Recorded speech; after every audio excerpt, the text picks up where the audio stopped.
I'm Ashley Kyle. And I'm Bob Spicer. And this is your Lake of the Ozarks news update brought to you by Old Kinderhook and Yacht Club Power Sports. Today we're going to be talking about my first Aquapalooza.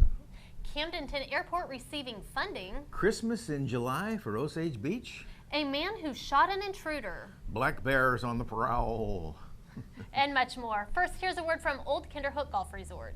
Old Kinderhook at Lake of the Ozarks has everything for your getaway in one convenient location, featuring a Tom Weisskopf designed golf course. The Trophy Room offers a unique dining experience with an amazing view serving breakfast, lunch, and casual dining. Old Kinderhook is your perfect stay and play destination, offering nightly and weekly accommodations, marina facilities, a luxurious spa, and an event space to host a variety of different occasions. Discover your place at the lake. Call for 2014 rates and information, or visit us online.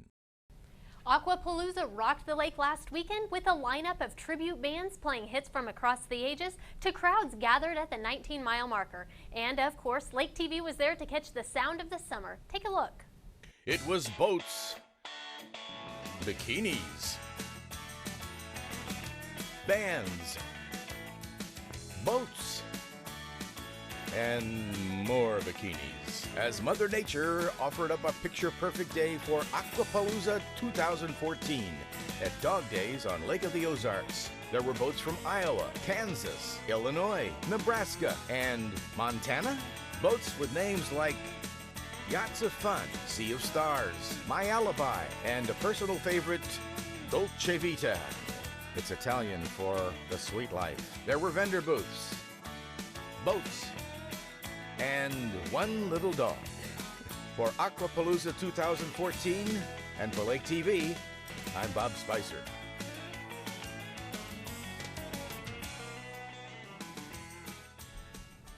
During the 2013-2014 school year, the Buddy Pack program provided 31,370 Buddy Packs to Lake area children. At a cost of $5 a pack, that's more than $156,000. You can help Lake area children for the coming school year by participating in or sponsoring the Lake Area Buddy Pack Run. To register or for more information, stop by the church at Osage Hills or visit osagehills.org. Please consider joining us in feeding the hungry kids in the lake area. A man who shot an intruder in the middle of the night will not face charges. Miller County Prosecutor Matt Howard announced last week that he does not plan to pursue charges against one Mark Routh, who fired a shotgun at 20-year-old Donovan Hanna after Hanna allegedly tried to break into Routh's home and stabbed him in the leg. The shot injured Hanna.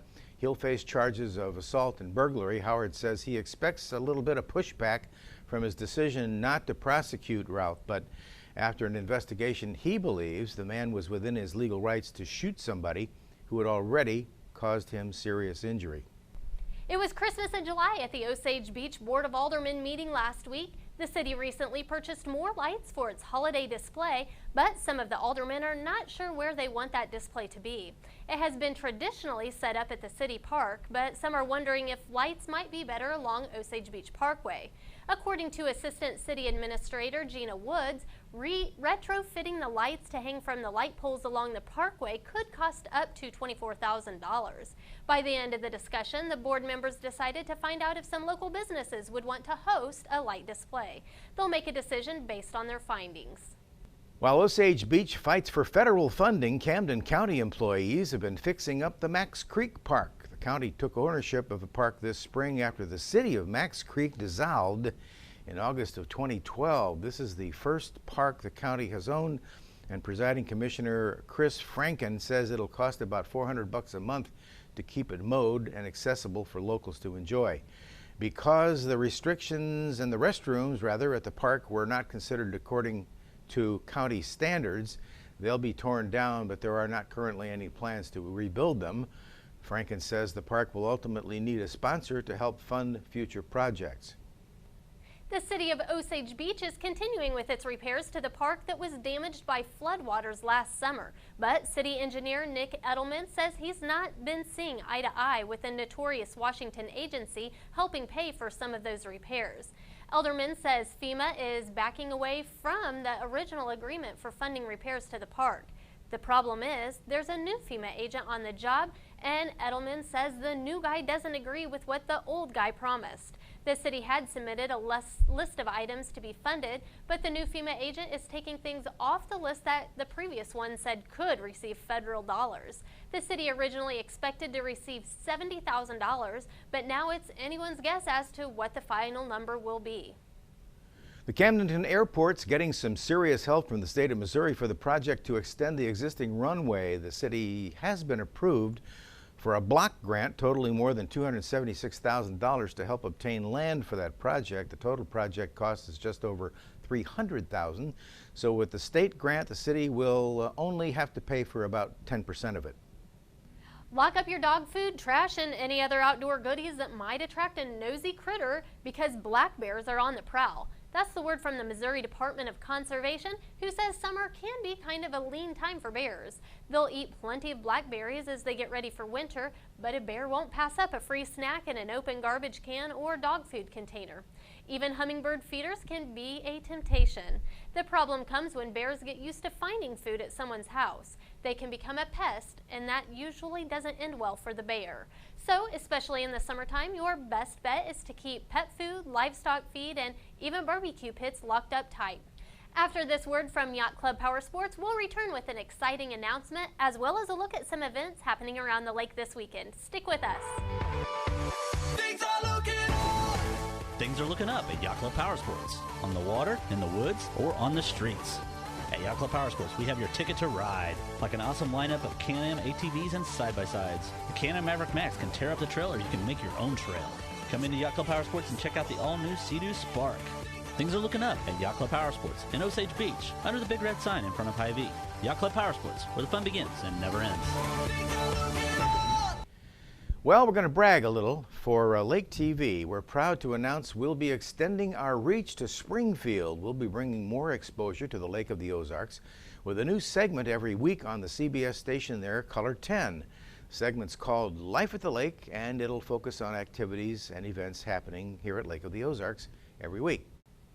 So here's a look at what's going on this week. The Miller County Fair comes to town with classic county fair activities. There will be a carnival, live music, a demolition derby, tractor pull, and youth livestock shows. It all happens this Tuesday through Saturday at the Miller County Fairgrounds in Eldon. There's a chance to find a bargain at the rummage sale this weekend at the Senior Activity Center in Osage Beach. Sale is from 5:30 to 7 Thursday, 8 a.m. to 5 p.m. on Friday, and 8 a.m. to noon on Saturday. And you'll probably see me there. Saturday morning, Columbia College in Osage Beach is hosting a bicycle rodeo for kids. This event is free and kids can bring their bikes in for a tune-up. They'll learn how to ride safely and become an expert bike rider. There will be free food too, and 2 brand new bikes will be given away, as well as lots of door prizes. That's from 9 a.m. to noon on Saturday. Last week we mentioned cars and coffee. That's a chance to drink coffee for free and mingle around some classic cars at Lake Ozark Live on the Bagnell Dam Strip. Now that starts at 8 a.m. on Saturdays, but what we didn't mention is that Lake Ozark Live also has a dance party for kids on Friday and Saturday nights. There will be dance instructors there teaching the kids how to cut a rug. Okay, from 7:30 to 9:30. And while you're at the Strip on Saturday evening, you might want to head down to the Luby stage where there's Free Blues Festival. The Joe Louis Band and Sanctified Blues will be playing Christian blues music beginning at 6 p.m. If loud music isn't for you or you need to get in touch with nature, there's an owl prowl at Ha Ha Tonka State Park this Saturday. It'll start with a short program at the post office shelter led by a park naturalist. Then they'll try to call in a barred owl from the surrounding woods. That starts at 8:30 p.m. on Saturday. I guess they go, "Hey owl." This Saturday, Wake Effects will be hosting another rail jam party at the parking lot. Come out and watch wakeboarding starting at 7 p.m. This has been your Lake of the Ozarks News Update. Thanks for joining us. I'm Ashley Kyle. And I'm Bob Spicer, and we'll see you next time.